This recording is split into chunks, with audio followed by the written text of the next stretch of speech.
ಆಟಗಾರರು. ನೇಮದಿಂದ ಆಟನಾಡಿದರೆ ಗೆಲುವು ನಿಶ್ಚಿತ. ಇನ್ನು ನೇಮ ಮೀರಿ ಆಟನಾಡಿದರೆ ಸೋಲು ಖಚಿತ. ಆ ದೇವರು ನನಗೆ ಈ ರೀತಿ ಪಾತ್ರ ಕೊಟ್ಟಿದ್ದಾರೆ. ಆಂಜನೇಯ ಸ್ವಾಮಿ ಗುಡಿ ಮುಂದೆ ಕುಂತ ಭಿಕ್ಷೆ ಬೇಡುವುದೇ ನನ್ನ ಪಾತ್ರ. ಗುಡಿಯವರೆಗೆ ಕುಂತು ಭಿಕ್ಷುಕರ ಪಾತ್ರ. ಇನ್ನು ಗುಡಿಯ ಒಳಗೆ ಅರ್ಚಕನ ಪಾತ್ರ. ನಿಮ್ಮಂತ ಪುಣ್ಯವಂತರು ಭಿಕ್ಷೆ ಹಾಕಿದಾಗಲೇ ತುಂಬುವುದು ಈ 2 ಹೊಟ್ಟೆಗಳು. ಇದು ಆ ಸೃಷ್ಟಿಕರ್ತನ ನಿಶ್ಚಯ.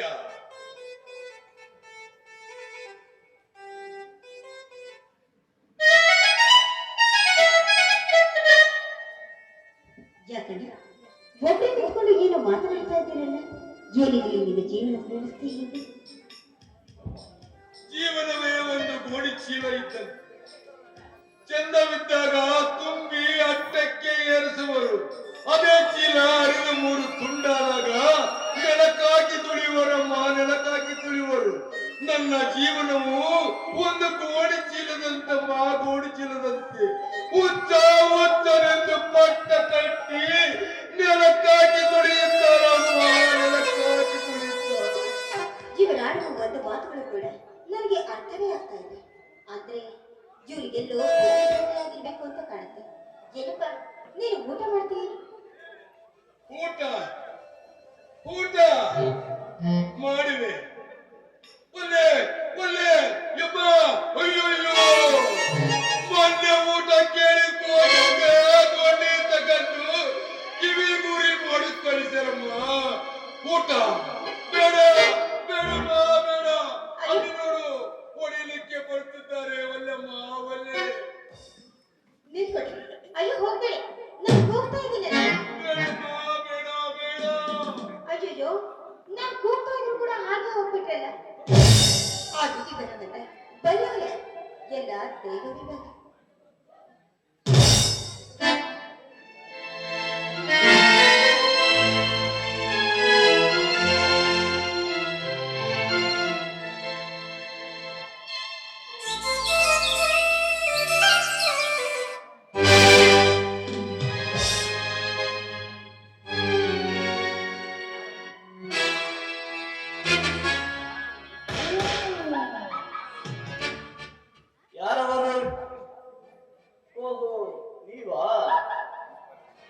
ಬಂಡೂರಿ ನದಿ ಜೋಡಣೆಗೆ ಹಗಲಿರುಳು ಶ್ರಮ ಪಡುವ ರೈತ ಹೋರಾಟಗಾರ, ಧರ್ಮವಂತನ ಪತ್ನಿ ಸಾವಿತ್ರಿ. ಅಂದಾಗೆ ಯಾರದ ಜೊತೆ ಮಾತನಾಡುತ್ತಾ ನಿಂತಂತೆ ಕಾಣುತ್ತಿತ್ತು. ನೋಡಿ, ಅವ್ರು ಯಾರು ಒಬ್ಬರಿಂದ ಮಾತಾಡ್ತಾ ಇದ್ರು. ಆದ್ರೆ ಅವ್ರಿಗೆಲ್ಲೋ ಬುದ್ಧಿ ಭ್ರಮೆ ಆಗಿರ್ಬೇಕು. ನಾನು ಬುದ್ಧಿಯಿಂದ ತೆಗೆದುಕೊಂಡು ಹೋಗ್ತಾ ಇದ್ದೆ. ಪಾಪ ಹಸುವಾಗಿರ್ಬೇಕು ಅಂತ ಊಟ ಮಾಡಿ ಅಂತ ಕೇಳಿದ್ರೆ ಒಳ್ಳೆ ಒಳ್ಳೆ ಅಂತ ಹಾಗೆ ಹೋಗ್ಬಿಟ್ರು. ಒಬ್ಬ ಕವಿ ಒಂದು ಕವಿತೆ ಬರೆದರೆ ತನ್ನ ಹೆಸರನ್ನು ಹಾಕುತ್ತಾನೆ. ಒಬ್ಬ ಕಲಾವಿದ ಒಂದು ಚಿತ್ರ ಬರೆದರೆ ನಾ ಬರೆದ ಚಿತ್ರ ಎಂದು ಅವನ ನಾಮಾಂಕಿತ ಹಾಕುತ್ತಾನೆ. ಆದರೆ ಒಬ್ಬ ತಾಯಿ ತನ್ನ ಮಗುವನ್ನು 9 ತಿಂಗಳು ಹೊತ್ತು ಎತ್ತು ಅವನನ್ನು ಶಾಲೆಗೆ ಕಳಿಸುವಾಗ ಅವನಪ್ಪನ ಹೆಸರನ್ನು ಬರೆಸುವಳು ವಿನಃ ತನ್ನ ಹೆಸರನ್ನು ಬರೆಸುವುದಿಲ್ಲ. ಉಸಿರು ತನ್ನದಾದರೂ ಹೆಸರು ತನ್ನ ಗಂಡನದಾಗಲಿ ಎನ್ನುವ ಉದಾರ ಗುಣದವಳು ಹೆಣ್ಣು ಎಂದು ನಿನ್ನಿಂದ ತಿಳಿದುಕೊಂಡೇ ಸಾವಿತ್ರಿ. ಹಾಗೇನೆ ತಿನ್ನುವ ಒಂದೊಂದು ಅವಳ ಅನ್ನದ ಮೇಲೂ ಕೂಡ ಅವರ ಹೆಸರು ಬರೆದಿರುತ್ತೆ. ಹೀಗಿರುವಾಗ ಆ ಅಗಳುಗಳು ತಿನ್ನೋರಿಗೆ ಮಾತ್ರ ಸೇರ್ಬೇಕು ಅಂತ ಆಸೆ ಪಡ್ತವೆ ಹೊರತು ಯಾವ ಹೆಸರಿನ ಆಸೆಯೋ ನಮಗಿಲ್ಲ. ನಿನ್ನ ಗಂಡನಿಗೆ ಎಂದು ಒಯ್ಯುವ ಬುತ್ತಿಯನ್ನು ಹಸಿದವರಿಗೆ ಕೊಡುತ್ತೀಯ ಅಂದ ಮೇಲೆ ಆ ಬುತ್ತಿ ನೀನು ಕೊಟ್ಟರೂ ಹೆಸರುಳಿಯುವುದು ನಿನ್ನ ಗಂಡನದು. ನೋಡಿ, ಈಗೇನು ಈ ನಿಮ್ಮ ಮಾತಿನ ಅರ್ಥ ನನಗಾಗಲಿಲ್ಲ. ಧರ್ಮವಂತನ ಹೆಂಡತಿ ಹಸಿದವರಿಗೆ ಅನ್ನ ಹಾಕುವ ಪುಣ್ಯಾತ್ಮಗಿತ್ತಿ. ಧರ್ಮವಂತ ತನ್ನ ಹೆಂಡತಿಗೆ ಒಳ್ಳೆಯ ನೀತಿಯನ್ನು ಹೇಳಿಕೊಟ್ಟಿದ್ದಾನೆಂದು ನಿನ್ನ ಪತಿದೇವನ ಹೆಸರುಳಿಸುವೆ.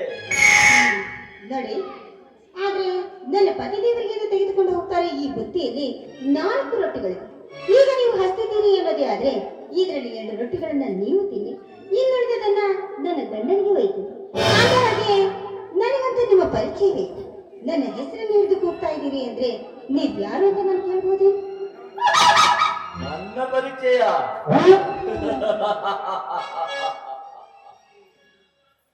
ಸೀರೆಯುಟ್ಟ ನಿನ್ನಂತ ಎಲ್ಲಾ ನಾರಿಗೂ ಗೊತ್ತು ಈ ನಾಡದರೆ ನಾಗೇಂದ್ರ ಪ್ರಸಾದ ಯಾರೆಂದು. ಓಹೋ, ನೀವಾ? ಹಾಗಪ್ಪ ಶ್ರೀಮಂತರು. ನೀವು ಮನಸ್ಸು ಮಾಡಿದ್ದೆ ಆದ್ರೆ ಮೃಷ್ಟಾನ್ನ ಭೋಜನವನ್ನೇ ಮಾಡ್ಬೋದು. ಆದ್ರೆ ನನ್ನ ಗಂಡನಿಗೆ ಒಯ್ತಿರುವ ಈ ಬುತ್ತಿಯಲ್ಲಿ ಊಟವನ್ನ ಕೇಳ್ತಾ ಇದ್ದೀರಿ ಅಂದ್ರೆ ಮೊದಲು ನೀವು ಊಟ ಮಾಡಿ, ಆನಂತರ ನನ್ನ ಗಂಡನಿಗೆ ಒಯ್ತೀನಿ. ಒಂದೇ ಬುತ್ತಿಯಲ್ಲಿ ಇಬ್ಬರುಣ್ಣುವ ಅಭ್ಯಾಸ ನನಗಿಲ್ಲ. ಅಂದ್ರೆ ಈ ನಿಮ್ಮ ಮಾತಿನ ಅರ್ಥ ನನಗಾಗ್ಲಿಲ್ಲ. ಆ ಬುತ್ತಿಯನ್ನು ನನಗೊಬ್ಬನಿಗೇ ಕೊಡು. ಅಂದ್ರೆ ನೀವು ಹೇಳ್ತಿರುವ ಮಾತಿನ ಅರ್ಥ? ಅಂದರೆ ಒಂದೇ ಬುತ್ತಿಯಲ್ಲಿ ಇಬ್ಬರುಣ್ಣುವ ಅಭ್ಯಾಸ ಅಂದರೆ ನಿನ್ನ ಅಂದವಾದ ದೇಹವೆಂಬ ಬುತ್ತಿಯನ್ನು. ಆ ನಿನ್ನ ನಾಲ್ಗೆ ನಾಸಕ ಬಿಗಿ ಹಿಡಿದು ಮಾತಾಡ.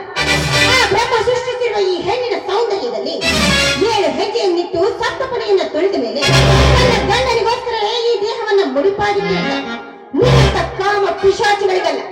ನೋಡು, ಇಲ್ಲದ ಆಸೆಗಳನ್ನ ಇಟ್ಕೊಂಡು ಆನಂದವನ್ನ ಪಡಬೇಡ. ಮುಡುಪಿಟ್ಟ ದೇಹ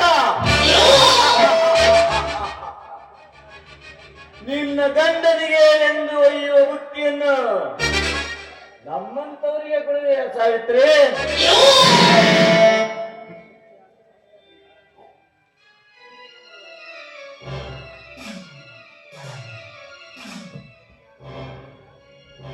ಅತಿಯಾದ ಸೌಂದರ್ಯ ಸೀತೆಗೆ ಮುಳುವಾಯಿತು. ಅತಿಯಾದ ಅಹಂಕಾರ ರಾವಣನಿಗೆ ಮುಳುವಾಯಿತು. ಅದೇ ರೀತಿ ನನ್ನ ಕಾಡಿದ್ದು ಆದ್ರೆ ಈಗಿನ ಗಂಡಸ್ತನ ಎನ್ನುವ ನೆರವನ್ನ ಕತ್ತರಿಸಿ ಹಾಕಬೇಕಾಗಿತ್ತು. ಅವಳು ಎಚ್ಚರ ಸಂಹಾರ.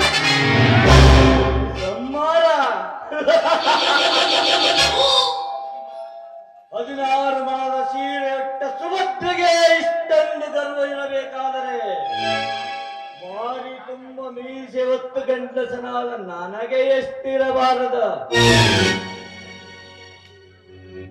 ಗಂಡನಿಗೆ ಮೀಸಲೆಂದು ಹೇಳುವ ನಿನ್ನಂತ ಹೆಣ್ಣುಗಳು ಈ ಶ್ರೀಮಂತನ ಮಂಚದ ಮೇಲೆ ಮಿಂಚಿ ಸೂಳೆಯರಾಗಿ ಹೋಗಿದ್ದಾರೆ. ಅಂತದ್ದರಲ್ಲಿ ನೀನ್ ಯಾವ ಲೆಕ್ಕ ಈ ಮನ್ಮಥನಿಗೆ? ನಿನ್ನ ಜೊತೆಯಲ್ಲಿ ಬಂದು ಮಲಗಿದವರೆಲ್ಲ ಸೂಳರೇ ಆದ್ರೆ ಅವರ ಜೊತೆಯಲ್ಲಿ ಹೋಗಿ ಮಲಗಿರುವ ನಿನ್ನನ್ನ ಏನಂತ ಕರಿಬೇಕು? ಚಂಡ ಅಂತ ಕರಿಬೇಕೇನೆ? ಏ ಹುಟ್ಟಿಯನ್ನೇ, ನನಗೆ ಚಂದನೆಂದು ಕರೆಯುವ ರಂಡೆ ಇನ್ನು ಉಳಿಯಲಾರದು ನಿನ್ನ ಶೀಲ. ಹಾಗಂತ ನೀನೇನಾದ್ರೂ ನನ್ನ ಮೈ ಮೇಲೆ ಏರಿ ಬಂದಿದ್ದೆ ಆದ್ರೆ ನಾನು ಕೂಗಿ 3 ಜನರನ್ನ ಕೂಗಬೇಕಾಯ್ತು. ಕಾಪಾಡಿ, ಯಾರಾದ್ರೂ ನನ್ನ ಕಾಪಾಡಿ.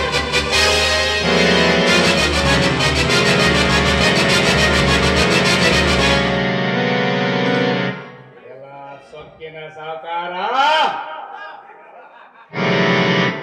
ಕೂಲಿ ಕೆಲಸದವ್ರಿಗೆ ಕುಬೇರ ಅಂತ ಕರೀತಾರೆ. ನಿನ್ನಂತನ ಏಸಿಗೆ ತಿನ್ನುವ ಕಂತ್ರಿ ನಾಯಿ ಅಂತ ಕರೀತಾರೆ.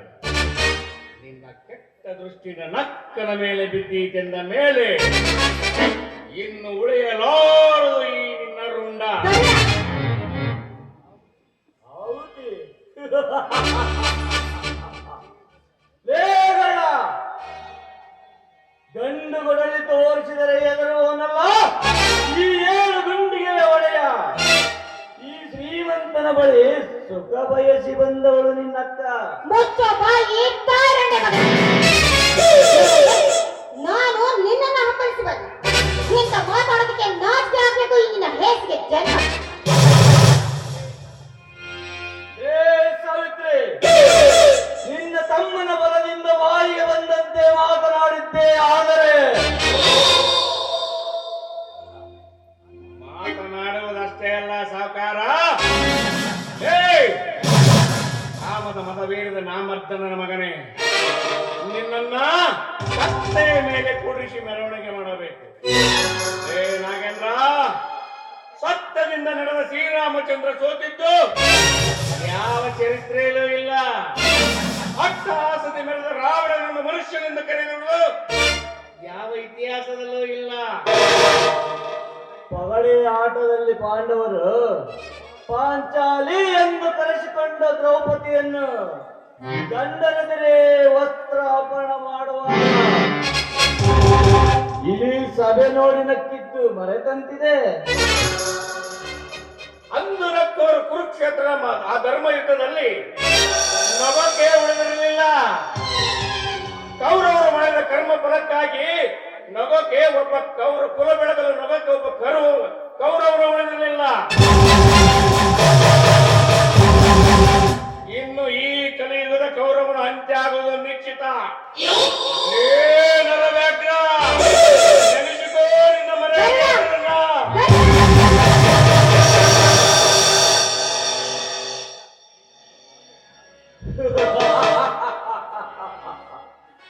ಇನ್ನು ನನ್ನೇ ಗೆದ್ದ ನಾಗೇಂದ್ರ ನಾನು, ನನಗೆ ಸಾವಿನ ಭಯ. ಬೇಗರ ಎಂದು ನೀವು ನಿಮ್ಮ ಜಮೀನನ್ನು ನನಗೆ ಕೊಡಲು ನಿರಾಕರಿಸಿದ್ದೀರೋ ಅಂದೇ ನೀನು ನನ್ನ ವೈರಿ. ಈ ಸರ್ಪ ಬರ್ಕರಿಯುತ್ತಿದೆ. ಯಾವ ಸಮಯದಲ್ಲಾದರೂ ಎಡೆ ಎತ್ತಿದ ಸರ್ಪಕ್ಕೆ ಆಹುತಿಯಾಗುವೆ ಮಗನೇ. ಏನಾಗಿಲ್ಲ, ಎಡೆ ಎತ್ತಿದ ನಾಗ ಸರ್ಪ ನೀನಾದರೆ ನಿನ್ನ ಎಡೆ ಎತ್ತಿದ ಸರ್ಪಕ್ಕೆ ಗುರಿಯಿಟ್ಟ ಗರುಡ ನಾನಾಗುವೆ. ಇಲ್ಲಿಗೆ ಸಮಾಪ್ತಿಯಾಗಲೇಬೇಕು ನಿನ್ನಂತ ದುಷ್ಟನ ಅಂತ್ಯಾಸ. ವಿಷ ತುಂಬಿರ ಆ ವಿಷ ಸರ್ಪದ ಮೇಲೆ ಕೈ ಮಾಡಿಕೆ ಆದ್ರೆ ನನ್ನ ಮೇಲೆ ಆಣೆ ಹಾಕು. ನಮ್ಮ ಮನೆತನಕ್ಕೆ ಕಕ್ಕಿದ ಇವನನ್ನು ಹಾಗೆ ಬಿಡಬೇಕೇನು? ಆಣೆ ಮಾಡಿ ಅಡ್ಡಗಟ್ಟಿ ಬಿಟ್ಟಿಲ್ಲ, ಆಣೆ ಮಾಡಿ ಅಡ್ಡಗಟ್ಟಿ ಬಿಟ್ಟರೆ ಇವನನ್ನು ಇಲ್ಲೇ ಮುಗಿಸಿಬಿಡುತ್ತಿದ್ದೆ. ನೋಡಪ್ಪ, ಸಜ್ಜನರ ಸಂಘ ಸವಿಜೇನು ಸವಿದೆ. ದುರ್ಜಯನ ಸಂಘ ಕಡಕ ನೀರಿನ ಕೇಳು ಸರ್ವಜ್ಞ ಹೇಳಿರುವ ಮಾತು ನೆರವೇರಿದೆ. ಅದು ಅಲ್ಲದೆ ಇಂಥವರ ಮೇಲೆ ಕೈ ಮಾಡಿ ನಿನ್ನ ಪಾಪ ಕೆಟ್ಟಿದ್ದೇನೆ. ನಡಿ ಹೋಗೋಣ. ಏ ನಾಗೇಂದ್ರ, ಬಾಲ ಮುದುರಿದ ಬೆಕ್ಕಿನಂತಿದ್ದರೆ ಬದುಕಿಕೊಳ್ಳುವೆ ಮಗನೇ. ಇಲ್ಲವಾದರೆ ಓಡನಂತೆ ಕಡಿದು ಅನ್ನ ಕೊಡುವ ಈ ಭೂತಾಯಿಗೆ ನೈವೇದ್ಯ ಮಾಡುವೆ. ಬರ್ತೇನೆ. ಹೋಗು ಬೇಡ, ಹೋಗು. ಕೋಣದಂತೆ ಕಳೆದ ನೈವೇದ್ಯ ಮಾಡುವ ಪುಂಡರು ಇನ್ನೂ ಯಾರು ಹುಟ್ಟಿಲ್ಲ ಈ ಭೂಮಂಡಲದಲ್ಲಿ. ಲೇ ಸಾವಿತ್ರಿ, ಇದು ದುಡ್ಡಿನ ದುನಿಯಾ. ಈ ದುನಿಯಾದಲ್ಲಿ ದುಡ್ಡು ಬಿಸಾಕಿದರೆ ನಿನ್ನಂತ 10 ಹೆಣ್ಣುಗಳು ಈ ಶ್ರೀಮಂತನ ಮಂಚದ ಮೇಲೆ ಮಿಂಚಿ ಸೂಳೆಯರಾಗಿದ್ದಾರೆ. ಅಂತದ್ದರಲ್ಲಿ ನೀನ್ಯಾವ ಲೆಕ್ಕ ಈ ಮನ್ಮಥನಿಗೆ?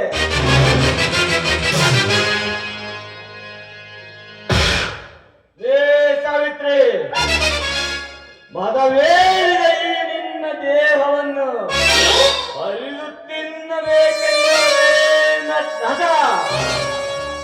ಏ ಸಾವಿತ್ರಿ, ಇಂದಲ್ಲ ನಾಳೆಯಾದರೂ ನಿನ್ನನ್ನು ನಾನು ದಕ್ಕಿಸಿಕೊಳ್ಳದೆ ಹೋದರೆ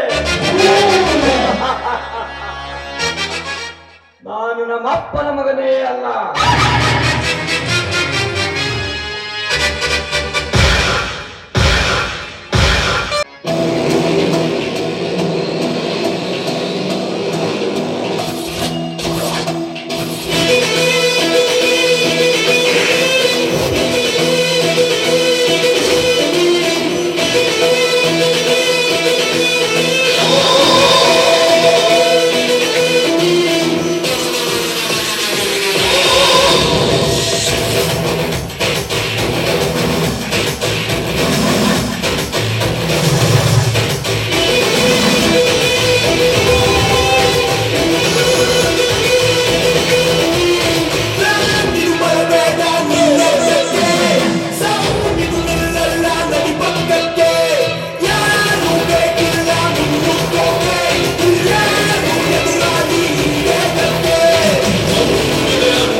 ಹೋರಾಟ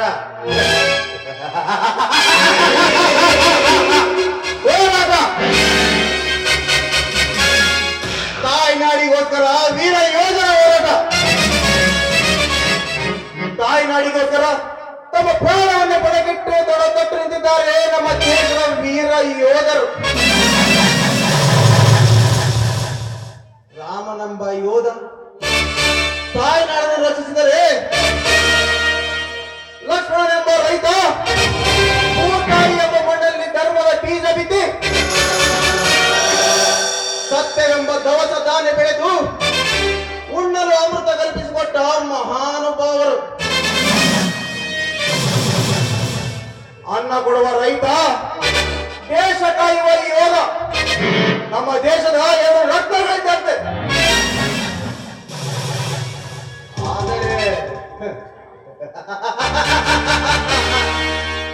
ಆದರೆ ರಾವಣನಂತ ರಾಜಕಾರಣಿಗಳು ಧರ್ಮವೆಂಬ ಕಾಸಿನಲ್ಲಿ ಅಧರ್ಮದ ಅರಮನೆ ಕಟ್ಟಿಸಿ ರಾಕ್ಷಸರಂತೆ ಮೆರೆಯುತ್ತಿದ್ದಾರೆ ಆ ನರವ್ಯಾಘ್ರಗಳು.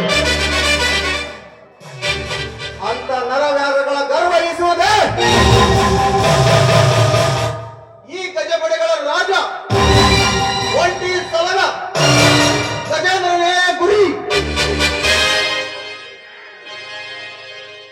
ಲೇ ನಾಗೇಂದ್ರ, ನೀನು ಮಾಡುವ ನೀಚ ಕೆಲಸಕ್ಕೆ ನನ್ನನ್ನು ಬಯಸಿಕೊಳ್ಳಬೇಕೆಂಬ ಆಸೆ ನಿನ್ನಲ್ಲಿತ್ತು.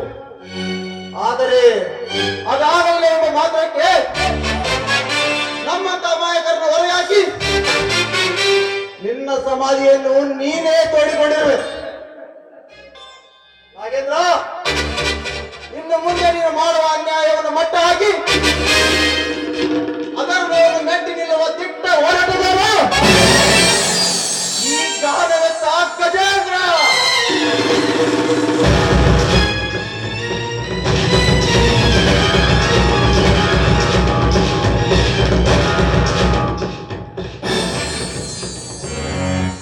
ಯಾರು ನೀನು? ಮತವೇರಿದ ಮತದಾನಿಯಂತೆ ಒಬ್ಬನೇ ನಿಂತುಕೊಂಡು ಮಾತನಾಡುತ್ತಿರುವಲ್ಲ? ಓಹೋ, ಆ ನಾಗೇಂದ್ರ ಪ್ರಸಾದನ ಕೈಯಾಳು ಗಜೇಂದ್ರ. ಮಾತಿನ ಮೇಲೆ ಹಿಡಿತವರಲ್ಲಿ ಮೂಳೆ ಇಲ್ಲದ ನಾಲಿಗೆ ಎಂದು ಹಾದಿ ತಪ್ಪಿ ಮಾತನಾಡಿದರೆ ಏನು ಮಾಡುವೆ? ನಾನು ಎನ್ನುವ ನೈವಂಚಕರಲ್ಲ, ನೆಲ ಸೇರಿದ್ದಾರೆ ಈ ಗರುಡನ ಕೈಯಲ್ಲಿ. ನೀನು ಅಷ್ಟೊಂದು ನ್ಯಾಯವಂತನಾಗಿದ್ದರೆ ಆ ದುಷ್ಟ ನಾಗೇಂದ್ರ ಸಹವಾಸ ಮಾಡುತ್ತಿರಲಿಲ್ಲ. ನಡೆಯುವ ಹಾದಿಯಲ್ಲಿ ಮುಳ್ಳಿದ್ದರೆ ಪಾದರಕ್ಷೆ ಹಾಕಿ ನಡೆಯಬೇಕು. ಬದುಕೆಂಬ ಹಾದಿಯಲ್ಲಿ ನಿನ್ನಂತೆ ಚುಚ್ಚು ಮಾತನಾಡುವವರಿಗೆ ಎಂದು ಬೆಲೆ ಕೊಡುವುದಿಲ್ಲ ಈ ಗಜೇಂದ್ರ. ನಾವು ಮಾಡುವ ಕೆಲಸ ಯಾರ ಕೈ ಕೆಳಗೆ ಎಂಬುದು ಮುಖ್ಯವಲ್ಲ, ನ್ಯಾಯಬದ್ಧವಾಗಿರಬೇಕು ಅಷ್ಟೇ. ನ್ಯಾಯ? ನೀನು ನ್ಯಾಯವಂತನಾಗಿದ್ದರೆ ಈ ನೆಲದಲ್ಲಿ ಹುಟ್ಟಿ ತಾಯ್ನಾಡಿಗೆ ನಡೆಸದೆ ತಾಯ್ನಾಡನ್ನು ಬೆತ್ತಲೆ ಮಾಡುವುದರ ಜೊತೆ ಸಂಘ ಮಾಡಿ ಅಮಾಯಕರ ಬದುಕಿಗೆ ಕೊಳ್ಳಿ ಇಡುವ ಕಟಕ ನೀನ್ಯಾವ ನ್ಯಾಯವಂತನ? ಏ ಗರುಡ, ನ್ಯಾಯದ ಬಗ್ಗೆ ನನಗೆ ಉಪದೇಶ ಮಾಡಬೇಡ. ನ್ಯಾಯ ಯಾವುದು ಅನ್ಯಾಯ ಯಾವುದನ್ನು ನನಗೆ ಚೆನ್ನಾಗಿ ಗೊತ್ತು ಗರುಡ. ನ್ಯಾಯದಿಂದ ನಡೆಯುವ ನೀನಾಗಿದ್ದರೆ ಆ ದುಷ್ಟನ ಸಂಘ ಮಾಡುತ್ತಿರಲಿಲ್ಲ.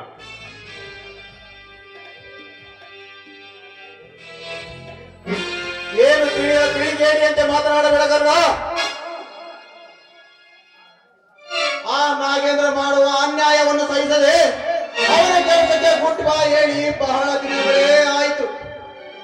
ಸಮುದ್ರದಲ್ಲಿ ನೀನು ತಿಳಿದಂತೆ ಕರ್ಮದ ಖಡ್ಗ ಹಿಡಿದು ಧರ್ಮವಂತರ ಒಳಗೆ ಕೊಳ್ಳಿ ಇಡುವ ಕೊಲೆ ಪಾತಕ ನಾನಲ್ಲ ಗರುಡ. ಸಮುದ್ರದಲ್ಲಿ ಎಷ್ಟೇ ಸಕ್ಕರೆ ಹಾಕಿದರೂ ಸಮುದ್ರದ ನೀರು ಸಿಹಿಯಾಗುವುದಿಲ್ಲ. ನಿನ್ನ ಸಿಹಿಯಾದ ಮಾತನ್ನು ನಂಬುವ ಮುಟ್ಟಾಳನು ನಾನಲ್ಲ. ನಂಬುವುದು ಬಿಡುವುದು ನಿನಗೆ ಬಿಟ್ಟ ವಿಷಯ. ಆದರೆ ನಿನಗೊಂದು ಸತ್ಯ ತಿಳಿಸಲೇಬೇಕಾಗಿದೆ. ನಿನ್ನಂತ ಕಟಕನ ಬಾಯಲ್ಲಿ ಸತ್ಯ, ಅದ್ಯಾವ ಸತ್ಯ? ಆ ಎಡೆ ಎತ್ತಿದ ಸ್ವಲ್ಪ ನಾಗೇಂದ್ರ ನಿನ್ನನ್ನೇ ಮುಗಿಸಲು ನನಗೆ ಸುಪಾರಿ ಕೊಟ್ಟಿದ್ದರು. ಆದರೆ ನ್ಯಾಯವಂತರ ಮೇಲೆ ನಾನು ದ್ವೇಷ ಸಾಧಿಸಲಿಲ್ಲ ಎಂದು ಹೇಳಿ ಬಂದಿರುವೆ. ಇದು ನಿನಗೆ ತಿಳಿದಿಲ್ಲ. ನನ್ನನ್ನು ನಂಬಬೇಡ. ಅಂದರೆ ನನ್ನ ಬಗ್ಗೆ ಅವನಿಗೆ ದ್ವೇಷವಿದೆ ಎಂದಾಯಿತು. ಆ ಎಡೆ ಎತ್ತಿದ ಸರ್ಪಕ್ಕೆ ಗುರಿ ಇಟ್ಟ ಗರುಡ ನಾನಾಗಿ ಬರ್ತೀನಿ ಮಿಸ್ಟರ್ ಗಜೇಂದ್ರ. ಹೊಚ್ಚು ಹಾಕಿದರೆ ನಿಂತಿನಂತೆ ಆಡುವುದು ನಿನ್ನ ದೇಹ. ನೀನು ಮಾತನಾಡುವುದನ್ನು ನಾನು ಕಲಿಸಿಕೊಂಡಿದ್ದೇನೆ. ನೀನು ಅಷ್ಟೊಂದು ಶಿವನಾಗಿದ್ದರೆ ಆ ಗರುಡನ ದೇಹ ಇಬ್ಬಾಗ ಮಾಡುತ್ತಿದ್ದೆ.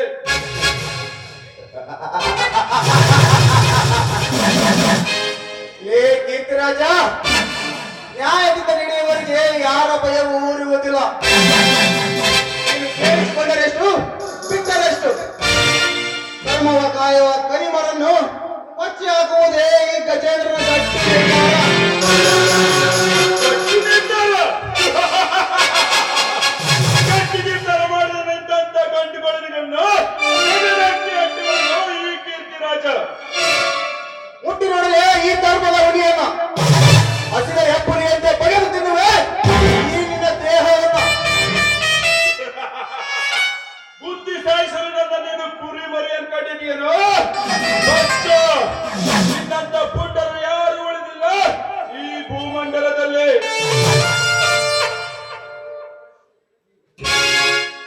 ಏ ಕೀರ್ತಿರಾಜ, ಈ ಗಜೇಂದ್ರನ ಕೆಳಗೆ ಕೆಂಡದಲ್ಲಿ ಆಹುತಿ ಆಗಬೇಡ. ಸುಮ್ಮನೆ ಹೊರಟು ಹೋಗು ಇಲ್ಲಿಂದ. ಏ ಗಜೇಂದ್ರ, ನೀನು ಹುಲಿಯಾಗಿದ್ರೆ ಇಲ್ಲಿ ಅಂತ ಬರುತ್ತಿದ್ದಿಲ್ಲ. ನನಗೆ ಇಷ್ಟೊಂದು ಸೊಕ್ಕಿನಿಂದ ಮಾತಾಡುವೆ ಇಲ್ಲ. ನಿನ್ನ ಮೇಲೆ ಸೇಡು ತೀರಿಸಿಕೊಳ್ಳದಿದ್ದರೆ ಕಿರಾತಕ ಕೀರ್ತಿರಾಜನೇ ಅಲ್ಲ. ಬರ್ತೇನೆ.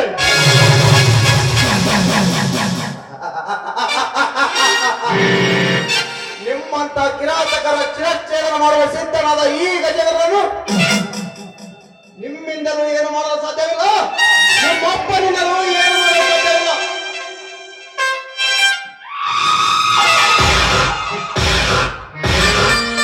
ಸಾವಿತ್ರಿ, ಅಲ್ಲೇ ಕರೀತಿದ್ರು ಬರೋಣ.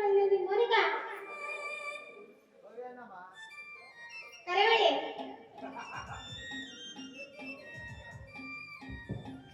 ಮೋನಿಕಾ, ಹೆಜ್ಜೆ ಮೇಲೆ ಹೆಜ್ಜೆ ಇಟ್ಟು ನಿಧಾನ ಬರೋಣ. ಅಲ್ಲಮ್ಮ, ಯಾವಾಗಲೂ ಒಳಗಡೆ ಕೆಲಸ ಅಂತ ಇರ್ತೀಯಲ್ಲ. ಏನ್ ಕೆಲಸ ಮಾಡ್ತೀವಿ? ಸ್ವಲ್ಪ ಆರಾಮಾಗಿ ಗಂಡನ ಜೊತೆ ಖುಷಿಯಾಗಿರೋದಕ್ಕಾಗೋದಿಲ್ಲ ನಿನಗೆ. ಏನ್ ಮಾಡೋದಕ್ಕ? 3 ಹೊತ್ತು ನಿನ್ನ ಮೈದ್ನ ಅತ್ಗೆ ಅಂತ ನಿನ್ನಿಂದ ಸುತ್ತಿದ್ರೆ ಮನೆ ಕೆಲಸ ಯಾರು ಅವ್ರು ಮಾಡ್ತಾರೆ? ಅವ್ರು ಯಾಕಮ್ಮ ಮಾಡ್ತಾರೆ? ನಾನೇ ಮಾಡ್ತೀನಿ ನೋಡು. ನೀನು ಒಂದು ನಿಮಿಷ ಕಾಣಲಿಲ್ಲ ಅಂದ್ರೆ ನನ್ನ ಹೆಂಡತಿ ಎಲ್ಲೋದು ಅಂತ ಒಳ್ಳೆ ಮಕ್ಕಳನ್ನ ಕಳ್ಕೊಂತಾರೆ, ಹುಡುಕ್ತಾ ಇರ್ತಾನೆ.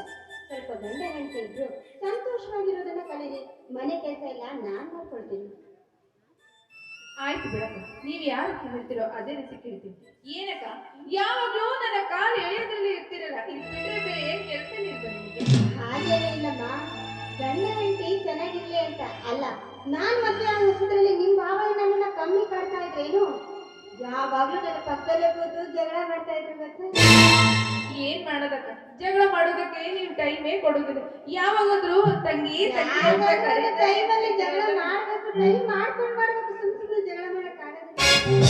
ನಮ್ಮ ಮನೇಲಿ ಸ್ವಲ್ಪ ವೀಕ್ ಇದ್ದಾರೆ, ಜಗಳ ಮಾಡಕ್ ಸಾಧ್ಯನೇ ಇಲ್ಲ. ತಿನ್ಸಿ ಸ್ಟ್ರಾಂಗ್ ಮಾಡಿ. ಏನು ಅಕ್ಕ ತಂಗಿಯರಿಬ್ಬರು ಸಂತೋಷದಿಂದ ನಗುತ್ತಿರುವರಲ್ಲ?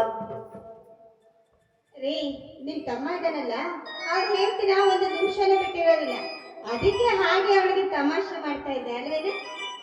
ನೋಡಿ ಬಾವ, ಹೋಗ್ಲಿ ಬಿಡಿ ಸಾವಿತ್ರಿ. ನೋಡಿ ಭಾವ, ಯಾವಾಗಲೂ ನಿಮ್ಮ ಹೆಂಡತಿ ತಮಾಷೆ ಮಾಡೋದ್ರಾಗಿರ್ತಾರೆ. ನೀವಾದ್ರೂ ಸ್ವಲ್ಪ ಬುದ್ಧಿ ಹೇಳಿ ಅಕ್ಕಂಗೆ. ಹೋಗ್ಲಿ ಬಿಡು ಸಾವಿತ್ರಿ, ಹೊಸದಾಗಿ ಮದುವೆ ಆಗಿದ್ದಾರೆ, ನಾವು ತಮಾಷೆ ತುಂಟಾಟ ಮಾಡಿರ್ಬೋದಪ್ಪ. ಅಂದ್ರೆ ನಾವು ಅದನ್ನೇ ನೀನು ಹೆಂಗೆ ತಮಾಷೆ ಮಾಡಿ ಅದನ್ನೇ ನೀನು ಇಷ್ಟು ದೊಡ್ಡದು ಮಾಡ್ಬೋದೇನೆ. ಅವ್ಳ ಕಾಲಲ್ಲಿ ಕೇಳ್ತೀಯ ಅಮ್ಮ ಮೋನಿಕಾ, ಅವಳು ಮಾತ್ರ ಹಾಗೆ. ನೀನು ಅವಳ ಮಾತನ್ನ ತಲೆ ಬಚ್ಕೊಬೇಡಮ್ಮ. ಹೌದು, ತಂದೆ ತಾಯಿಗಳನ್ನು ಕಳ್ಕೊಂಡ ಅನಂತೆಯಾಗಿ ನಿಮ್ಮ ಮನೆಗೆ ಬಂದಿದ್ದೀನಿ. ಅಕ್ಕ ನನ್ನ ತಾಯಿಗಿಂತ ಹೆಚ್ಚಾಗಿ ನೋಡ್ಕೊಳ್ತಾರೆ. ನೀವು ಕೂಡ ನನ್ನ ತಂದೆ ಹೆಚ್ಚಾಗಿ ನೋಡ್ಕೊಳ್ತೀರಿ. ಈ ಮನೆ ಸೊಸೆಯಾಗಿ ಯಾವಾಗಲೂ ಕೀರ್ತಿಯನ್ನು ನಾನು ಎತ್ತಿ ಹಿಡಿತೀನಿ ಬಾವ, ಸರಿನಾ? ಅಮ್ಮ ಮೋನಿಕಾ, ನೀ ಏನೋ ಚಿಂತೆ ಮಾಡಬೇಡಮ್ಮ. ಅವಳು ನಿನ್ನ ಮೇಲಿನ ಪ್ರೀತಿಗಾಗಿ ಹಾಗೆ ಮಾತನಾಡುತ್ತಾಳೆ. ಮೋನಿಕಾ, ನೀವಿಬ್ಬರು ಅಕ್ಕ ತಂಗಿಯರು ಇದೇ ರೀತಿ ನಗು ನಗುತ್ತಾ ಅನೋನ್ಯವಾಗಿದ್ದರೆ ಈ ಮನೆ ನಂದ ಗೋಕುಲದಂತಿರುತ್ತದೆ. ನಿಮ್ಮಿಬ್ಬರ ನಡುವೆ ಯಾವ ಕಾಲಕ್ಕೂ ಯಾವ ಭಿನ್ನಾಭಿಪ್ರಾಯವೂ ಬಾರದಂತಿದ್ದರೆ ಅವಳ ಮುತ್ತಿನಂತೆ ಇರುತ್ತೀರಿ ಅನ್ನೋ ನಂಬಿಕೆ ನನಗಿದೆ.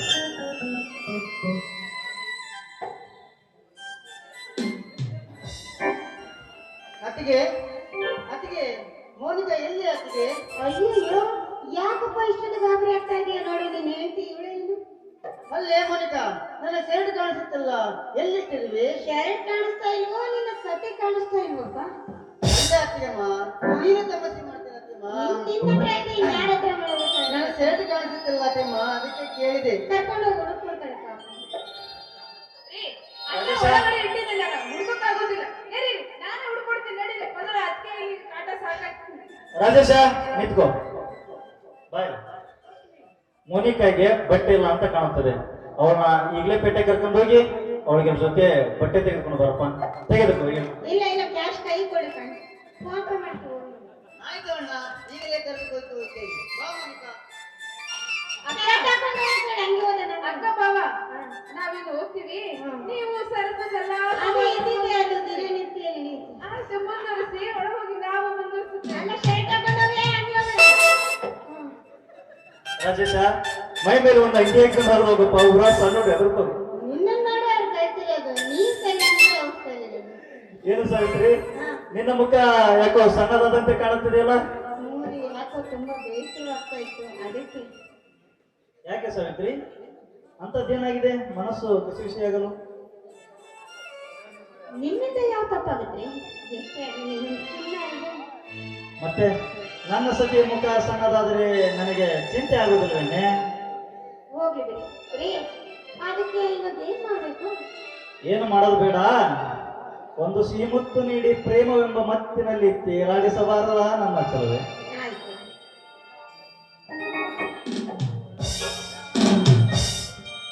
ಹೃದಯ ಎನ್ನುವ ಈ ಗುಡಿಯ ಬಾಗಿಲು ತೆರೆಯುವ ಬೀಗದ ಕೈ, ಬೀಗದ ಕೈ.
ನಿನ್ನ ಹೊಟ್ಟೆಯಲ್ಲಿ ನನ್ನ ಕುಮಾರ ಬೆಳೆಯುತ್ತಿದ್ದಾನಲ್ಲ, ಅವನ ಕಾಟ ತಡೆಯಲಾರದೆ ಹೀಗೆ ಆಗುತ್ತಿರಬಹುದು.